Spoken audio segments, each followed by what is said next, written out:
நாங்கள் நினைச்சா நீங்க எடுத்திருக்கக்கூடிய அனைத்து திரையரங்குமே வந்து பண்ணையார் குடும்பத்துக்கு மட்டும்தான் பசுபதி பாண்டியன் அவர்கள் வந்து வேற மாதிரி இருந்தாரு அப்படிங்கிற மாதிரி தான் நீங்க இந்த படத்துல கொண்டு வந்திருக்கீங்க. நிஜத்துல அப்படியா? அப்பெல்லாம் வந்து மாரி செல்வராஜ் இயக்குனர் அவர்கள் டவுசர் கூட போட்டிருக்க மாட்டீங்க. உங்க சமுதாயத்தை சார்ந்த தலைவர் மட்டும்தான் மாவீரர் அப்படிங்கிற மாதிரியும், எந்த சமுதாயத்தில் இருக்கக்கூடிய தலைவர்கள்லாம் வந்து ஏதோ கூலிப்படைக்கும் போலீஸ்காரங்களால தேவையில்லாம கொல்லப்படுற மாதிரி எல்லாம் நீங்க தான் சாக போறேன் அப்படிங்கிறது அவருக்கு கண்ணு முன்னாடி தெரிஞ்சதுக்கு அப்புறமா, போலீஸ்காரங்க சுற்றுவாங்கன்னு தெரிஞ்சதுக்கு அப்புறமா நெஞ்சை நிமித்தி உட்கார்ந்து போலீஸாரால சூடப்பட்டு செத்தார். இதெல்லாம் உங்களுக்கு தெரியுமா? எதுல போய் முடியும் அப்படிங்கிறத நாங்க சொல்றதுக்கு இல்லை. எங்க சமுதாயத்தில் இருக்கக்கூடிய எல்லா சமுதாய இளைஞர் பெருமக்கள் கொந்தளிச்சுக்கிட்டு இருக்காங்க. அறிநடர் தலைவர் சத்திரிய சான்றோர் படை இயக்குனர் மாரி செல்வராஜ் அவர்களின் இயக்கத்தில் வெளிவந்துள்ள பைசன் திரைப்படத்தை தியேட்டரில் பார்த்தேன். அதாவது திரைத்துறை மூலமாக தான் பிறந்த சமூகத்தை பற்றி ஒரு சில நல்ல கருத்துக்களை அடுத்தடுத்த தலைமுறைகளுக்கு கொண்டு போய் சேர்க்கணுங்கிற ஒரு எண்ணத்தில் அவர் படம் எடுக்கிறதா நினச்சி,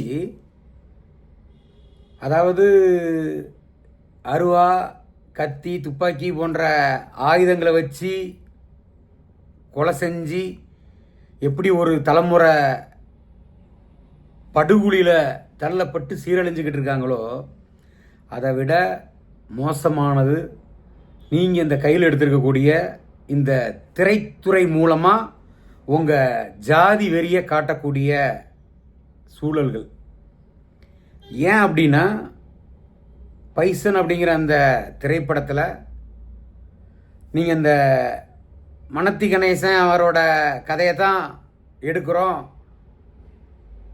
அந்த வாழ்க்கை வரலாறு தான் அப்படிங்கிற மாதிரிலாம் இருந்தால், அந்த கதையோடவே அந்த கபடி களத்தோட நீங்கள் அந்த கதையை கொண்டு போயிருந்தீங்க அப்படின்னா எல்லாருமே கண்டிப்பாக பாராட்டுவாங்க. அந்த கபடி கதைக்குள்ள நீங்கள் மரியாதைக்குரிய அண்ணன் வெங்கடேச பண்ணையார், பண்ணையாரோட குடும்பங்கள், அது மட்டும் இல்லாமல் தங்களுடைய சமுதாயம் சார்ந்து இருக்கக்கூடிய உங்கள் சமுதாய தலைவராக போற்றக்கூடிய பசுபதி பாண்டியன் அவர்களோட வரலாற்றெல்லாம் வந்து நீங்கள் அந்த கதையில் கொண்டு வரீங்க. அது எல்லாருக்குமே தெரியும், எல்லாரும் படம் பார்த்துருக்குறோம், புரியுது. அப்போ நீங்கள் உங்கள் சமூகத்தில் இருக்கக்கூடிய மறைந்து போன உங்கள் தலைவரை பற்றி படம் எடுக்கணுங்கிற மாதிரி இருந்தால் தாராளமாக எடுக்கலாம், அதுக்கு உங்களுக்கு உரிமை இருக்குது. அதே நேரத்தில் உண்மை நிலவரத்தை, அவர் வாழ்க்கையில் நடந்த உண்மை நிலவரங்களை நீங்கள் வெளியில் கொண்டு வந்திருக்கிறோம். நீங்கள் உங்கள் தலைவரோட வரலாறை வெளியில் கொண்டு வரணும்னு நினைக்கும் பட்சத்தில் நீங்கள் எங்கள் நாடார் சமுதாயத்தோட இருக்கக்கூடிய ஒரு சில தலைவர்களோட வரலாற்றை வேற ஒரு காரணமாக நீங்கள் உங்களுக்கு தெரியாமல், அதாவது நீங்கள் சொல்லக்கூடிய இந்த கதைக்களங்கள்லாம் நடக்கிறது வந்து 85, 89 அந்த காலகட்டங்கள் தான். நம்ம பசுபதி பாண்டியன் நாங்கள் எதாக இருந்தாலும் சரி, அண்ணன் வெங்கடேச பண்ணையார் அண்ணனோட இருந்தாலும் சரி, சுபாஷ் பண்ணையார் அண்ணனோட அப்பாவோட வரலாறுகள்லாம் வந்து முந்தைய காலங்கள். அப்போல்லாம் வந்து மாரி செல்வராஜ் இயக்குனர் அவர்கள் டவுசர் கூட போட்டிருக்க மாட்டீங்க. அப்போ உங்களுக்கு வந்து அந்த கதை களத்தில் உண்மையிலே நிஜத்தில் என்ன நடந்துச்சுங்கிறது உங்களுக்கு தெரியறதுக்கே வாய்ப்பு இல்லை. சரி, ஓகே, உங்கள் சமுதாய தலைவர்கள் இப்படிலாம் இருந்திருக்காங்க, இந்தந்த மாதிரிலாம் அனுபவிச்சிருக்காங்க, வாழ்ந்திருக்காங்கங்கிறது உங்களுக்கு ஒருவேளை உங்கள் சமுதாயத்தை சார்ந்தவங்க யாராலையோ சொல்லப்பட்டிருந்தால் கூட நீங்கள் அதை ஒரு சினிமாவாக நீங்கள் எடுக்கும்போது, ஒரு வியாபாரத்தன்மையாக நீங்கள் எடுக்கும்போது, அதர் தரப்பில், அதாவது பாதிக்கப்பட்டிருக்கக்கூடிய அதர் தரப்பில் பண்ணையார் குடும்பத்தில் என்ன நடந்துச்சு, பண்ணையார் குடும்பத்தில் பசுபதி பாண்டியன் அவர்களால் எந்த மாதிரியெல்லாம் சோதனைகளையும் வேதனைகளையும் அனுபவிச்சிருக்காங்கிறதெல்லாம் கூட இந்த கதையில் நீங்கள் சொல்லியிருந்தீங்கன்னா நாங்களே சல்யூட் பண்ணியிருப்போம். ஆனால் அதை நீங்கள் சொல்லலை. நீங்கள் உங்கள் சமுதாயம் சார்ந்து இருக்கக்கூடிய தலைவர் பசுபதி பாண்டியன் அவர்களை மிகைப்படுத்தி நீங்கள் சொல்கிறீங்க. அதே நேரத்தில் இப்போ உங்கள் தலைவர் பசுபதி பாண்டியன் அவர்களுக்கு என்னென்ன காவல் நிலையங்களில் எந்த மாதிரியான வழக்குகள்லாம் இருக்குது அப்படிங்கிறதையும் நீங்கள் சினிமாவில் கொண்டு வந்திருக்கணும், காமிச்சிருக்கணும். அதே நேரத்தில் ஏன் பண்ணையார் குடும்பத்துக்கு மட்டும்தான் பசுபதி பாண்டியன் அவர்கள் வேற மாதிரி இருந்தார் அப்படிங்கிற மாதிரி தான் நீங்கள் இந்த படத்தில் கொண்டு வந்திருக்கீங்க. நிஜத்தில் அப்படியா? அப்படி இல்லையே. பசுபதி பாண்டியன் அவர்களுக்கு அவர் சார்ந்து இருக்கக்கூடிய சமூகத்தில் இன்னைக்கு மிகவும் பிரபலமாக இருக்கக்கூடிய ஜாதிய தலைவர் கூடவே மோதல்கள் இருந்திருக்கு, பகைகள் இருந்திருக்கு. அதெல்லாம் ஏன் நீங்கள் திரையில் காமிக்கலை? அப்போ உங்கள் சமுதாயத்துக்குள்ளே இருக்கக்கூடிய தலைவர்களை நீங்கள் நல்லவங்க மாதிரி நீங்கள் காமிச்சுக்கிடணும். மற்ற சாதிக்காரங்களை நீங்கள் நினைக்கக்கூடிய கதைக்களத்துக்கு தகுந்த மாதிரி நீங்கள் கொண்டு வந்தீங்கன்னா இதை பார்க்கக்கூடிய, ஏன்னா சினிமாங்கிறது சாதாரண விஷயம் கிடையாது. யாரோ ஒருத்தங்க எழுத்து வடிவில் எழுதுறதோ யாரோ ஒருத்தங்க கூடி சொல்லக்கூடிய விஷயம் கிடையாது சினிமாங்கிறது. இந்த சினிமாங்கிறது இப்போ ஒரு உதாரணத்துக்கு சொல்லணும்னா, வீரபாண்டிய கட்டபொம்மன் எப்படி வாழ்ந்தார் அப்படின்னா அந்த கதையில் சொல்லக்கூடிய ஆள் தான் வீரபாண்டிய கட்டபொம்மன் இப்படி தான் வாழ்ந்தாருங்கிற மாதிரி தான் கதைகள் அடுத்தடுத்த தலைமுறைகளுக்கு சினிமா எடுத்து கொண்டு போகும். அப்போ இப்படி இருக்கக்கூடிய இந்த சினிமா துறை மூலமாக எடுக்கக்கூடிய உங்களால் தவறாக புனையப்படக்கூடியது இன்னைக்கு இருக்க ஜெனரேஷன். அப்போ தேவேந்திர குல மக்களுக்கும் நாடார் சமுதாய மக்களுக்கும் இந்த மாதிரிலாம் பிரச்சனைகள் இருந்திருக்கா? அப்போ இது இந்த ஒரு 2 குடும்பத்துக்குள்ள உள்ள ஒரு பிரச்சனை ஒரு சமுதாய ரீதியாக எந்த அளவுக்கு ஒரு தாக்கத்தை வேற மாதிரி கொண்டு வந்திருக்குங்கிற மாதிரி எல்லாம் நீங்கள் காமிச்சிருக்கீங்க. அப்போ உங்கள் திரைக்கதைகளை தேவையில்லாமல் உங்களோட சுய சிந்தனைக்காக ஜாதி கலவரத்தை உண்டு பண்ணணும், நீங்கள் நினைக்கக்கூடியதை வெளிக்கொண்டு வரணுங்கிற எண்ணத்தில் பொய்யா புனையப்பட்ட கதையை இந்த மாதிரி பைசன் படத்தில் தேவையில்லாமல் பண்ணையார் குடும்பத்தை பற்றியும் பசுபதி பாண்டியன் அவர்களோட வரலாற்றில் ஒரு சில தவறான தகவல்களையும் புகுத்தி நீங்கள் படமாக பண்ணியிருக்கீங்க. இதை மிகவும் வன்மையாக நான் கண்டிக்கிறேன். இது நாடார் சமுதாய இளைஞர்கள் மத்தியில் உண்மையிலேயே ஒரு கொந்தளிப்பை உருவாக்கிக்கிட்டு இருக்கு. நாடார் சமுதாயத்தினர் எல்லா சமுதாயத்தோட ஒரு அண்ணன் தம்பியாக எல்லாருக்கிட்டையும் பழகிக்கிட்டு இருக்காங்க, நட்பு பாராட்டிக்கிட்டு இருக்காங்க. இப்படி இருக்கக்கூடிய சூழலில் நீங்கள் இது போன்ற இந்த காலகட்டத்துக்கு தேவையில்லாத அதுவும் பொய்யான கதையை நீங்கள் திரைக்கதையில் கொண்டு வந்திருக்கிறத ஒருபோதும் ஏற்றுக்கொள்ள முடியாது. உங்களுக்கு உண்மையிலேயே உங்கள் சமுதாயம் சார்ந்து இருக்கக்கூடிய பசுபதி பாண்டியன் அவர்களோட வரலாற்றை எடுக்கணுங்கிற மாதிரி இருந்தால் எதிர்த்தரப்பில் இப்போ பண்ணையார் குடும்பத்தில் என்னென்ன மாதிரி நடந்திருக்குங்கிறதெல்லாம் நீங்கள் நேரடியாகவே அண்ணன் சுபாஷ் பண்ணையார் அண்ணெல்லாம் உயிரோடு தானே இருக்கிறாரு. அழகாக அவர்கிட்ட நீங்கள் அப்பாயின்மெண்ட் கேட்டிருக்கலாம். எங்களை போன்ற ஆட்கள்கிட்ட கூட்டிகிட்டு போங்கன்னு சொன்னால் நாங்களே கூட்டிகிட்டு போக போகிறோம். நீங்கள் என்ன நடந்ததுங்கிறத தெரிஞ்சு நீங்கள் அழகாக படமாக எடுத்திருந்திருக்கலாம். பொய்யா அதாவது உங்கள் சமுதாயத்தை சார்ந்த தலைவர் மட்டும்தான் மாவீரர் அப்படிங்கிற மாதிரியும் எங்கள் சமுதாயத்தில் இருக்கக்கூடிய தலைவர்கள்லாம் ஏதோ கூலிப்படைக்கும் போலீஸ்காரங்களால் தேவையில்லாமல் கொல்லப்படுற மாதிரியெல்லாம் நீங்கள் காமிச்சிருக்கீங்க. அது தவறு.